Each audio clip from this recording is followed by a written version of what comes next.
বাউল আবুল সরকার মহান আল্লাহ রাব্বুল আলামিনকে নিয়ে যে ধরনের বক্তব্য দিয়েছেন সেটি অত্যন্ত নিন্দনীয়। আমি মনে করি তার শাস্তি হওয়া উচিত।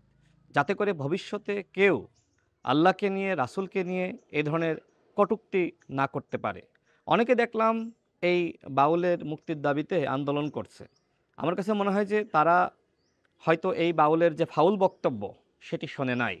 দেখেন, আমরা বাংলাদেশের মানুষ, আমরা অত্যন্ত অসাম্প্রদায়িক। আমরা মনে করি এদেশে যারা হিন্দু রয়েছে তারা স্বাধীনভাবে তাদের ধর্ম পালন করবে, যারা মুসলমান রয়েছে তারা স্বাধীনভাবে তাদের ধর্ম পালন করবে। কেউ কারোর ধর্ম নিয়ে কটূক্তি করতে পারবে না। এই বাউল যে ধরনের ফাউল করেছে, আমি মনে করি তার যদি শাস্তি হয় তাহলে ভবিষ্যতে আর কেউ এই ধরনের কটূক্তি করার দুঃসাহস করবে না। দেখেন, আমি মুসলমান। আমি মনে করি এই বক্তব্যের মাধ্যমে বাউল আবুল সরকার যে ধরনের ফাউল করেছে তার কঠোর শাস্তি হওয়া উচিত।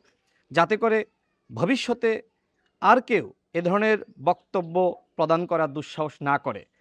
আমি মুসলমান, আমার কাছে সবার আগে ধর্ম আগে।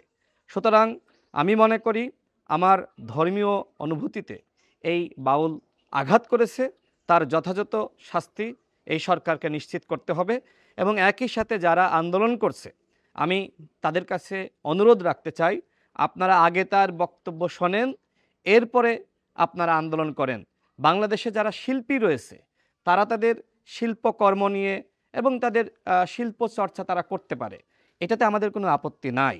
আমরা মনে করি বাংলাদেশের মানুষের সেই ধরনের স্বাধীনতা রয়েছে। যারা শিল্পী তারা তাদের কার্যক্রম পরিচালনা করবে। কিন্তু এর মানে এই নয় যে আপনি ধর্মকে নিয়ে আপনি কটূক্তি করবেন। হ্যাঁ, আপনি ধর্মকে নিয়ে মন্তব্য করতে পারেন। কিন্তু সেইটা যাতে আসলে ধর্মের সাথে সাংঘর্ষিক না হয় এবং ওই ধর্মের মানুষের ধর্মীয় অনুভূতিতে আঘাত না আনে। এই বিষয়গুলো আমাদের অবশ্যই লক্ষ্য রাখা উচিত।